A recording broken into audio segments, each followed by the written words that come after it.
Peu importe à quel point ta posture est correcte, il y aura toujours quelqu'un prêt à croiser ton chemin avec du mépris.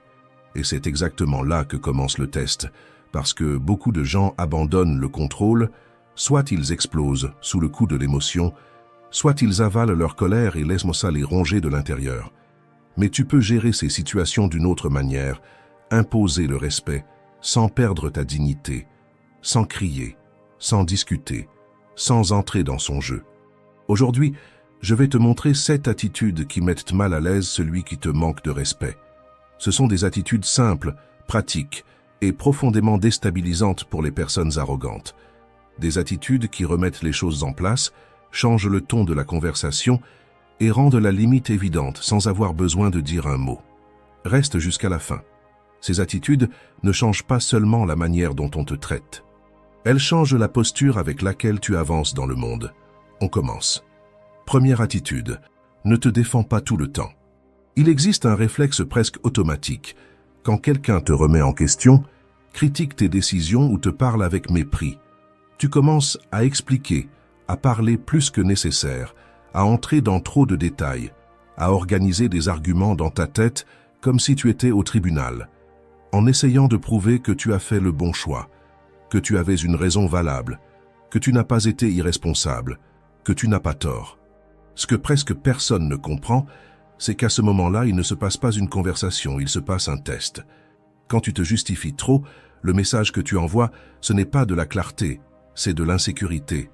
C'est comme si, sans t'en rendre compte, tu demandais la permission d'exister, tu demandais l'approbation pour vivre ta propre vie, et quelqu'un qui ne te respecte pas le sent tout de suite. Les personnes irrespectueuses ont un radar très affûté pour repérer la vulnérabilité émotionnelle. Quand elles voient que tu passes en mode justification, elles comprennent quelque chose de très simple. Elles ont encore du pouvoir sur toi. Parce que celui qui explique trop au fond essaie de convaincre l'autre de quelque chose qui devrait déjà être réglé à l'intérieur de lui. Laisse-moi te dire quelque chose que j'ai mis longtemps à apprendre. Il y a eu une période de ma vie où chacune de mes décisions devenait un débat public. Si je changeais d'avis, j'expliquais. Si je refusais une invitation, j'expliquais. Si je choisissais un chemin différent, j'expliquais encore, avec des détails, des justifications, du contexte, comme si j'étais toujours en dette. Et l'effet était exactement l'inverse de ce que j'espérais. Plus j'expliquais, plus les gens remettaient en question, plus j'essayais de convaincre, plus j'ouvrais un espace pour les critiques, les ironies et le manque de respect déguisé en inquiétude. Jusqu'au jour où quelque chose a changé, quelqu'un m'a questionné sur une décision personnelle, de cette manière intrusive, presque accusatrice, en attendant le discours habituel, et pour la première fois, j'ai répondu seulement « c'est ce que j'ai choisi ». Sans discours, sans défense, sans justification en plus, le silence qui a suivi était gênant, mais pas pour moi. La personne était visiblement mal à l'aise. Elle a essayé de lancer un autre sujet, et elle n'a plus jamais touché à ce point. C'est là que j'ai compris quelque chose de simple et de puissant. Celui qui sait ce qu'il fait n'a rien à prouver à personne. Le respect ne naît pas de tes arguments. Il naît de ta posture. Quand tu arrêtes de te justifier, tu retires à l'autre la scène, le contrôle et cette sensation d'autorité. Tu n'es pas en train d'être impoli, tu es en train d'être ferme.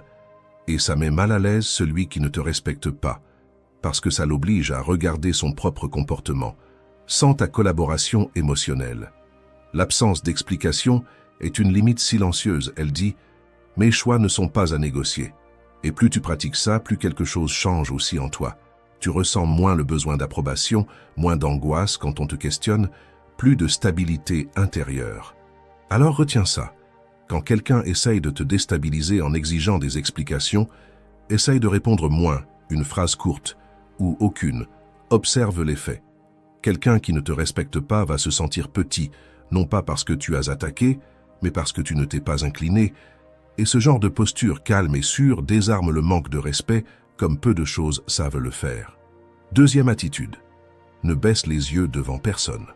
Cette deuxième attitude est l'une de mes techniques préférées, et aussi l'une des plus efficaces, parce qu'elle ne dépend pas des mots, elle n'exige aucune explication, et elle fonctionne exactement au moment où quelqu'un s'attend à te voir vaciller. Je parle du regard silencieux. peu de gens le réalisent, mais le moment où quelqu'un te manque de respect est presque toujours accompagné d'un test invisible. Après la remarque piquante, la provocation déguisée en plaisanterie ou ce ton condescendant, il y a une courte pause. Et dans cette pause, l'autre te regarde. Il n'attend pas une réponse. Il attend une réaction. Des yeux qui se baissent, un sourire nerveux, un regard qui se détourne rapidement, comme quelqu'un qui cherche à sortir de la situation. C'est dans cet instant que le jeu se décide le plus souvent. Quand tu maintiens le contact visuel, calme et ferme sans détourner, quelque chose se brise. L'attente de ton insécurité ne se confirme pas. La tentative de te déstabiliser ne trouve pas de soutien. Et ça change complètement la dynamique de la situation. Détourner le regard est instinctif quand on se sent menacé ou rabaissé. C'est un réflexe de défense. Le corps essaie de se protéger et les yeux cherchent une issue. C'est pour ça que tenir le regard a autant d'impact. Pas parce que ça intimide, mais parce que ça communique ta présence. Maintenir le contact visuel, ce n'est pas défier. C'est affirmer, sans dire un mot, que tu ne vas pas te recroqueviller face à quelqu'un qui essaie de te diminuer. Et ça dérange profondément celui qui comptait sur ton insécurité pour avancer. Je l'ai compris très clairement dans des situations entre amis. Tu connais ce groupe où il y a toujours quelqu'un qui dépasse les limites sur le ton de la blague? Cette personne qui lance des commentaires ironiques, des petites piques, des plaisanteries qui ne font rire qu'aux dépens des autres. Dans mon cas, c'était presque toujours pareil. Une remarque piquante au milieu de la conversation. Mais c'est pour rire, détends-toi, juste après. Et ensuite, le regard. La personne disait quelque chose et me fixait immédiatement, en attendant la réaction, en attendant que je rie jaune, que je baisse les yeux, que j'entre dans le jeu pour ne pas rendre l'ambiance gênante. Pendant longtemps, c'est ce que je faisais. Je souriais, je détournais le regard, je changeais de sujet, et sans m'en rendre compte, je donnais la permission de continuer. Jusqu'au jour où, dans une de ces situations, j'ai fait autrement. La remarque est tombée. Le ton était le même. Et juste après, le regard qui attendait la réaction. Cette fois, j'ai maintenu le contact visuel. Je n'ai pas regardé avec colère. Je n'ai pas fait une grimace de reproche. Je n'ai absolument rien dit. J'ai simplement tenu le regard. Calme, présent, sans soumission. Quelques secondes seulement. Mais l'effet a été immédiat. La personne a commencé à bouger sur sa chaise. Elle a détourné le regard en premier. Elle a essayé de lancer un autre sujet. Elle a ri toute seule, comme quelqu'un qui réalise qu'il est allé trop loin. Mais le détail le plus fort n'était même pas ça. C'était l'ambiance. Les gens autour ont remarqué. La conversation s'est arrêtée un instant. Il y a eu ce silence court, gênant, où tout le monde a compris exactement ce qui venait de se passer. Personne n'a rien dit, mais tout le monde était attentif. Pas parce que j'ai fait une scène, mais parce que je n'ai pas reculé. À ce moment-là, celui qui avait essayé de manquer de respect s'est retrouvé exposé par son propre comportement. Sans attaque, sans réponse cinglante, sans explication. Et quand ça arrive, le jeu se renverse. Parce que quand tu tiens le regard, tu ne parles pas seulement à celui qui a essayé de te diminuer, tu parles à tout l'environnement. Tu montres, sans un mot, que tu as vu la limite être franchie et que tu ne vas pas faire semblant de ne rien voir. Et ça réorganise l'espace. L'ambiance a changé ensuite. Les commentaires ont diminué. Le ton est devenu plus prudent. Cette liberté de manquer de respect sur le ton de la blague a disparu parce que tout le monde a compris le message. Quand tu ne réagis pas comme on l'attend, tu casses le scénario de l'autre et ça montre clairement à tous où se situe la limite. Le contact visuel fait quelque chose de très précis. Il rappelle à l'autre que tu es là, entier, conscient. Celui qui manque de respect compte souvent sur ton instabilité émotionnelle, sur ton malaise, sur ton silence corporel pour gagner de la place. Mais quand tu maintiens le regard, le jeu change. Il est important de comprendre ceci. Le regard n'est pas une arme. C'est un outil. Utilisé avec conscience, il ne crée pas de peur. Il crée une limite. Il ne ferme pas le dialogue. Il rend le dialogue honnête. Tu n'as pas besoin de parler. Le corps parle pour toi. Maintenir le contact visuel, c'est dire sans mots « j'ai entendu, j'ai compris et je suis toujours là ». Ça invite l'autre à réfléchir parce que ça enlève le confort de l'impunité. Il n'y a pas d'affrontement, mais il n'y a pas de fuite non plus. Et au fond, c'est de ça que parle toute cette vidéo. Aucune de ces attitudes n'existe pour humilier, menacer ou dominer qui que ce soit. Elles existent pour protéger ta dignité. Parce que celui qui te manque de respect ne s'attend pas à de la fermeté. Il ne s'attend pas à de la conscience, encore moins à de la sérénité. Et quand il trouve exactement ça, sans cri, sans agressivité, sans explication, le respect trouve un espace pour apparaître. Ou au minimum, le manque de respect perd de sa force. Troisième attitude, questionne, n'attaque pas. Quand quelqu'un te blesse, te coupe ou te traite avec irrespect, il y a une impulsion presque automatique qui monte dans la poitrine. Accuser. Pointer du doigt soulage sur le moment, c'est comme si, en mettant la faute dehors, tu respirais enfin. Mais ce soulagement est court, et le prix est souvent élevé. L'accusation transforme toute conversation en affrontement. Au moment où tu accuses, l'autre n'écoute plus rien. Il passe en mode défense. Peu importe que tu aies raison, la conversation devient une bataille d'ego, pas une recherche de respect. Questionner, c'est différent. Questionner n'attaque pas, questionner expose, et ça change complètement la dynamique de pouvoir. Laisse-moi te donner un exemple réel. J'étais dans une réunion importante avec plusieurs personnes dans la salle. À chaque fois que je commençais à parler, un collègue m'interrompait, pas une fois de temps en temps, constamment. Il coupait mes phrases, parlait par-dessus, déviait le sujet comme si ce que je disais n'avait aucune valeur. La première envie, c'était de l'accuser devant tout le monde, de dire quelque chose comme « tu ne sais pas respecter » ou « tu m'interromps tout le temps ». Je savais que ça ferait une scène de la défense, une ambiance lourde, et que ça me mettrait probablement dans le rôle de l'émotif de la salle. Alors j'ai fait autre chose, j'ai attendu qu'il m'interrompe encore. Parce que je savais que ça allait arriver, quand c'est arrivé, je me suis arrêté, je l'ai regardé calmement, et j'ai demandé d'un ton neutre, assez fort pour que tout le monde entende, « Tu as remarqué que tu viens de m'interrompre encore une fois pendant que je parlais ?» Silence. Il n'y a eu aucune accusation, aucune attaque, mais il venait d'être mis face à son geste. Il était visiblement mal à l'aise, il a essayé de se justifier, il a eu un petit rire gêné, il a dit qu'il ne s'en était pas rendu compte. Mais quelque chose a changé là. À partir de ce moment-là, il a commencé à se contrôler. Et le plus intéressant, c'est que le respect est venu. Non pas parce que j'ai élevé la voix, mais parce que je l'ai obligé à voir son propre comportement. C'est ça, l'effet d'une question. Quand tu accuses, tu deviens le problème.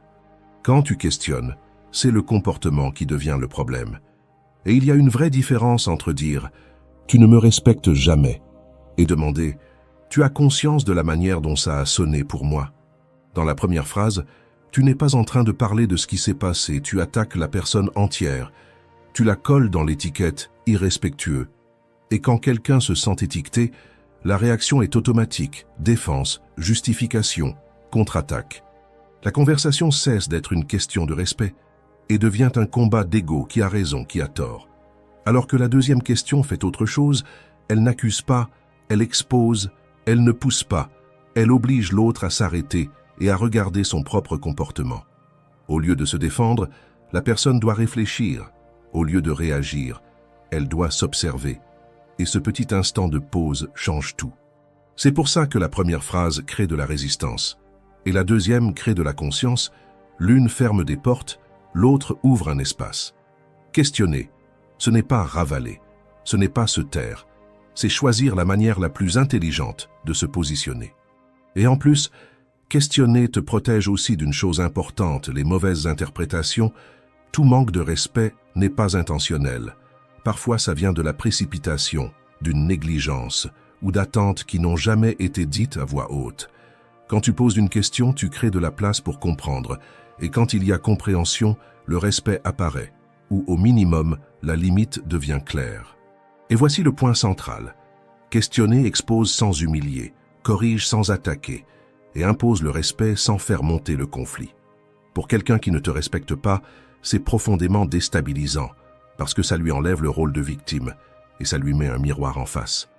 Alors je te lance un défi, la prochaine fois que quelqu'un dépasse une limite, résiste à la tentation d'accuser, respire et demande. Une question bien posée au bon moment vaut mieux que 10 accusations lancées à chaud.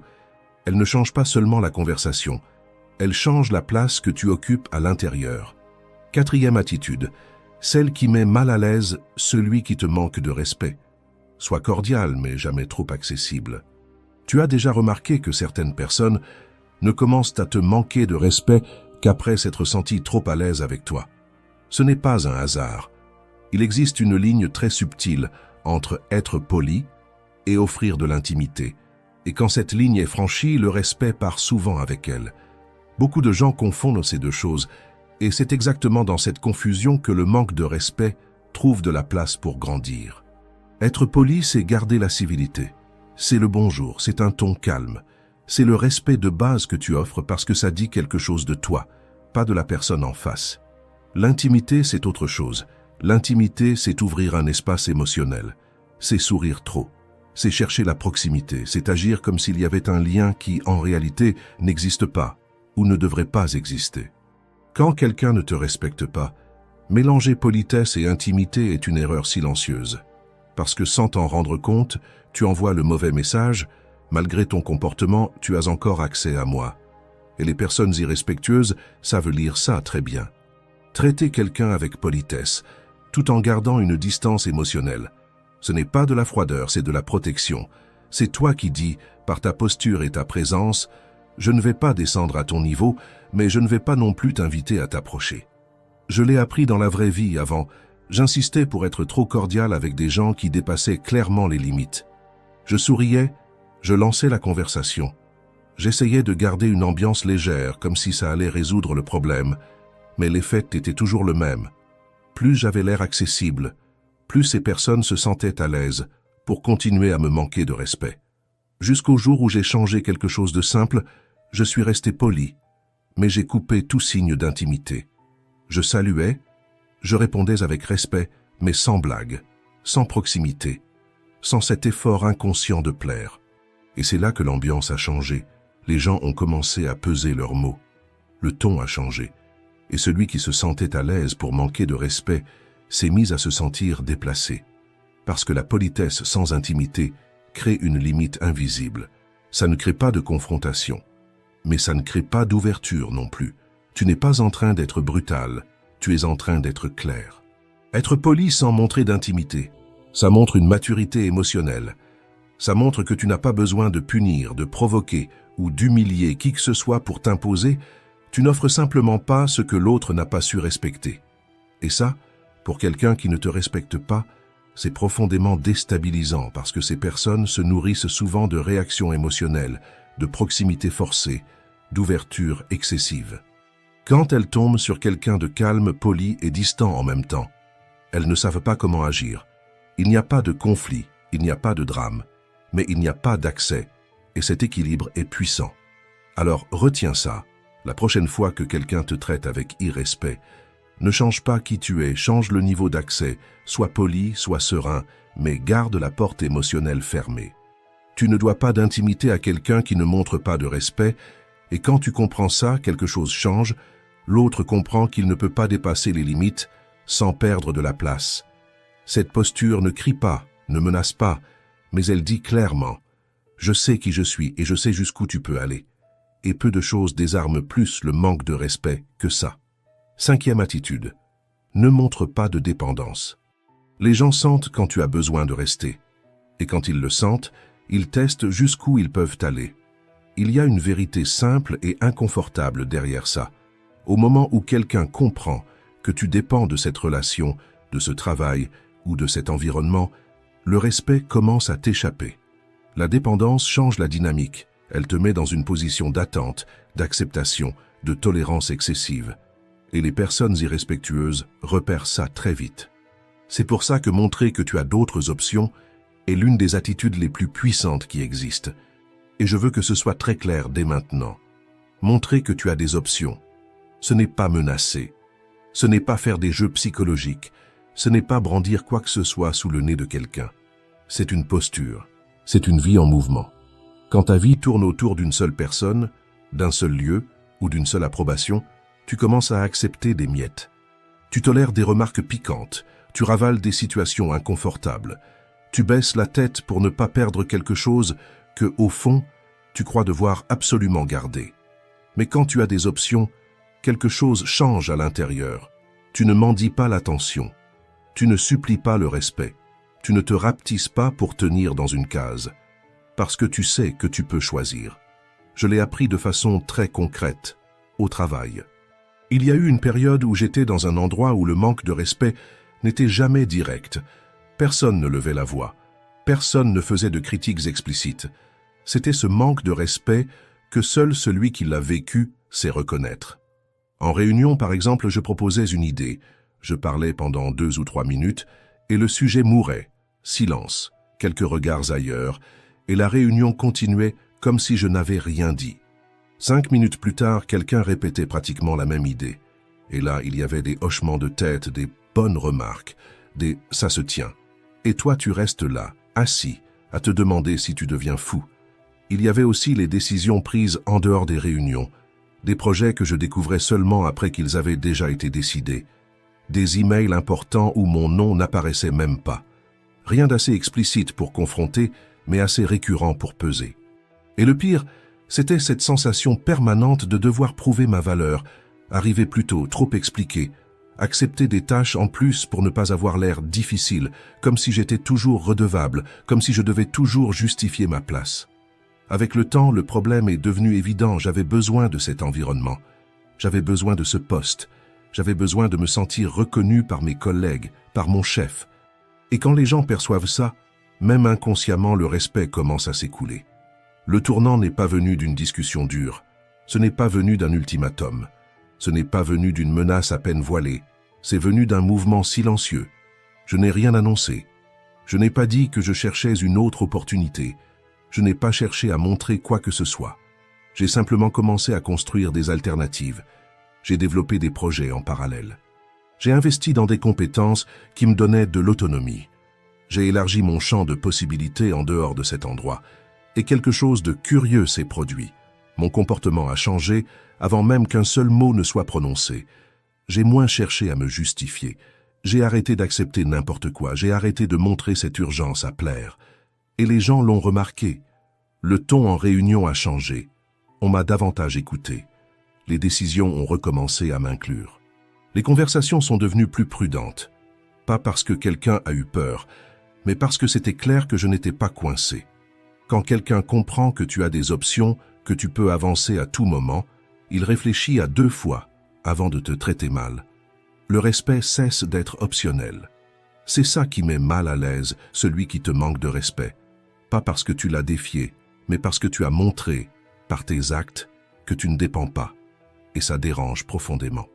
Montrer que tu as d'autres options, c'est continuer ta routine, tes plans, tes projets, même face au mépris, c'est ne pas arrêter ta vie en attendant que quelqu'un change, c'est ne pas figer tes pas par peur de perdre ta place. Plus tu avances, plus une vérité devient claire. Aucune personne, aucun lieu, aucun poste ne définit qui tu es. Et quand l'autre comprend ça, le pouvoir change de camp. Alors retiens ça, celui qui a des options choisit. Celui qui choisit ne se soumet pas.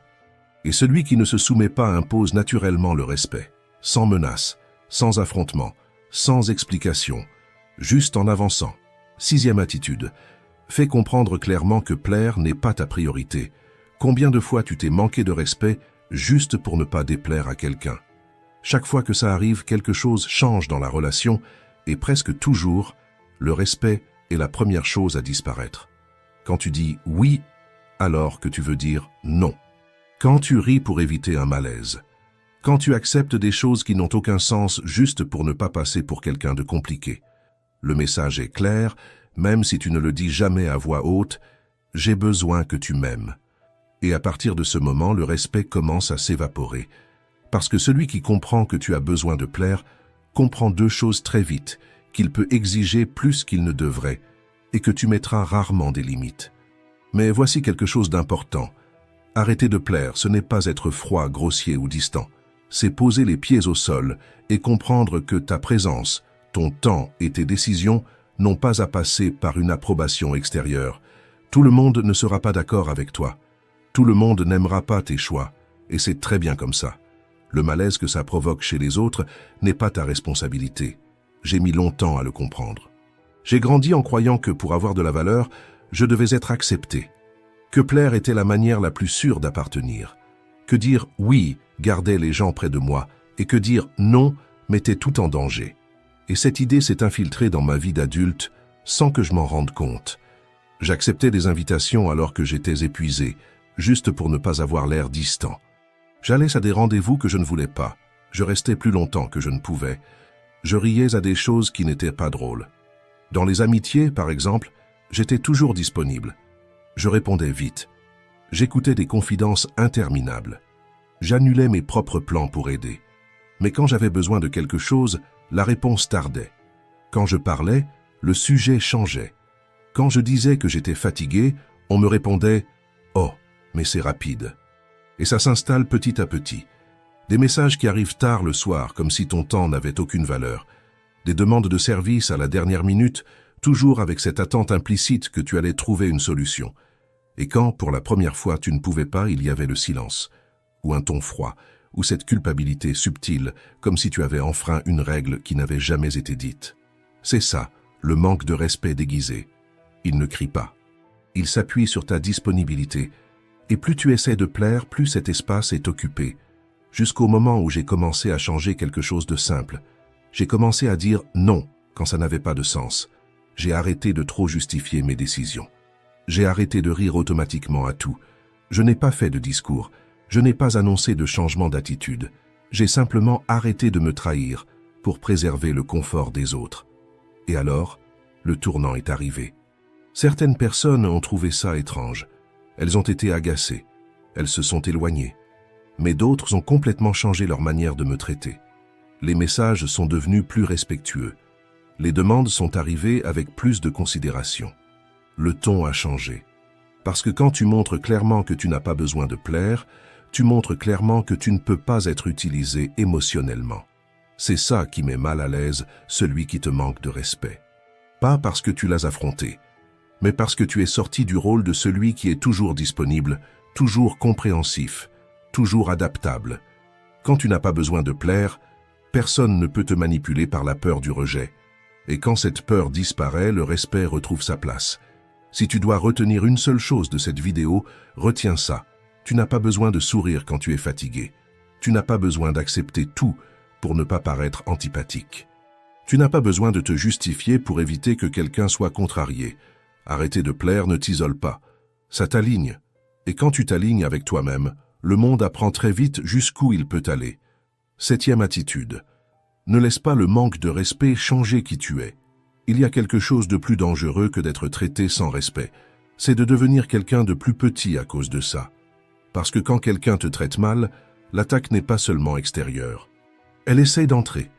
Elle essaie de contaminer ta posture, ton langage, ta façon de marcher, de regarder, d'exister. Le vrai jeu du manque de respect n'est pas de t'humilier devant les autres. C'est de te faire sortir de là en te sentant plus petit que quand tu es entré. C'est pour ça que garder la tête haute, ce n'est pas une question d'apparence, c'est une question d'éthique. Quand quelqu'un te manque de respect, l'objectif n'est presque jamais ce qui a été dit, c'est ce qui vient après. Te faire douter, te faire te recroqueviller, te mettre dans une position de défense permanente. Mais au moment où tu tiens ta posture, épaules solides, regard clair, présence entière, quelque chose de puissant se produit, l'attaque ne trouve pas où s'installer. Tu n'as pas besoin de répondre, tu n'as pas besoin d'expliquer, tu n'as rien à prouver, tu restes là. Et ça déstabilise profondément celui qui s'attendait à te voir réagir, te justifier ou te laisser corrompre émotionnellement. Je l'ai compris quand j'ai réalisé que la plus grande erreur n'était pas le commentaire de l'autre, mais de laisser ça façonner la personne que je devenais après. Il y a eu des situations dans ma vie où quelqu'un insistait avec de petites provocations. Rien d'explicite, rien de direct. Toujours sur la limite de la blague, du sarcasme acceptable, de l'ironie socialement tolérée. Et pendant longtemps, ça m'affectait plus que je ne voulais l'admettre. Je sortais de ces interactions plus tendues, plus sur la défensive, plus fermée. Puis j'ai eu une prise de conscience, si je changeais à cause du manque de respect, alors le manque de respect gagnait. Alors j'ai pris une décision simple et définitive. Je n'allais plus laisser le manque de caractère des autres dicter ma posture. Je suis entré dans les endroits de la même manière que j'en sortais. Tête haute, pas ferme, regard clair. S'il y avait une remarque piquante, elle tapait et ne trouvait pas de place en moi. Ça ne devenait pas une réponse piquante. Ça ne devenait pas du ressentiment. Ça ne devenait pas un changement d'identité. Et il se passe quelque chose de curieux quand tu fais ça. Celui qui essaie de te diminuer commence à se sentir déplacé. Parce que ces personnes comptent sur ta réaction pour se sentir plus grande. Elles comptent sur ta corrosion intérieure pour valider leur propre comportement. Quand ça ne se produit pas, le pouvoir s'évapore. Garder la tête haute, c'est refuser l'invitation à devenir quelqu'un d'amer, de réactif ou dur à l'intérieur. C'est dire, en silence, « tu ne vas pas me façonner ». Ce n'est pas de l'arrogance, c'est de l'intégrité. Tu ne te mets pas au-dessus de qui que ce soit. Tu restes entier. Et voici une vérité dont on parle peu. Le respect de soi commence quand tu décides de ne pas payer le prix émotionnel de l'ignorance des autres. Ne pas porter l'attaque, ne pas ruminer l'offense. Ne pas laisser le manque de respect devenir une partie de ta personnalité. Marcher la tête haute, c'est marcher avec un caractère intact. C'est traverser des environnements hostiles sans devenir hostile. C'est sortir des batailles sans cicatrice intérieure. Et ça, c'est une force réelle. Alors retiens ça, le monde peut essayer de te plier, de te provoquer, de te réduire, mais il ne gagne que s'il arrive à te faire perdre ta posture. Tant que tu gardes la tête haute, personne ne te bat vraiment. Parce que le respect commence par toi. Si cette vidéo t'a renforcé, écris dans les commentaires « Ma limite est claire ». Celui qui se respecte ne s'explique pas, ne se plie pas et ne se corrompt pas. Si tu n'es pas encore abonné, abonne-toi maintenant. Le stoïcisme ne change pas le monde, il change qui tu es à l'intérieur de lui. Merci d'avoir regardé.